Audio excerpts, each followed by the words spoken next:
د خیبر پښتونخوا محکمه تعمیرات مواصلات وزیر شکیل احمد خان د خیبر پښتونخوا ټیکدارانو ته یقین ورکړی دی چې دوی ته پیښو مسلو حل کولو دپاره به کوټلي ګامونه پورته کولی شي. دې سلسله کې د مسایلو په ترجیحي بنیادونو نشاندهۍ دپاره کمیټۍ قیام منظوري هم ورکړې ده. په دې سلسله کې د ګورنمنټ کنټریکټر اسوسییشن خیبر پښتونخوا صدر ملک ریاض خان په مشرۍ کې صوبایي نایب صدر بادر زیب خان، نایب صدر دوم ارشد خان، جنرل سیکرټري انجینیر ظهور خان، صوبائی کوارډینیټر انجینیر واجد علي خان، سیکرټري اطلاعات نیاز الله برکی، سراج الحق خلیق الزمان په موجودګۍ کې پیښور کې د تعمیراتو صوبایي وزیر شکیل خان دفتر کې ملاقات کړی دی.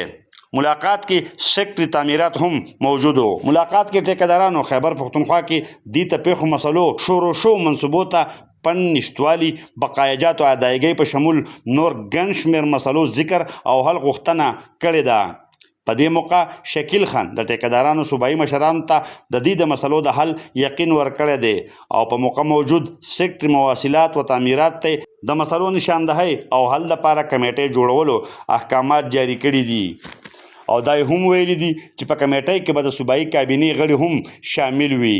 د کمیټۍ اجلاس به ډېر زر راغوښتی شي. محمد اسرار، خیبر نیوز، چکدره، کوزدیر.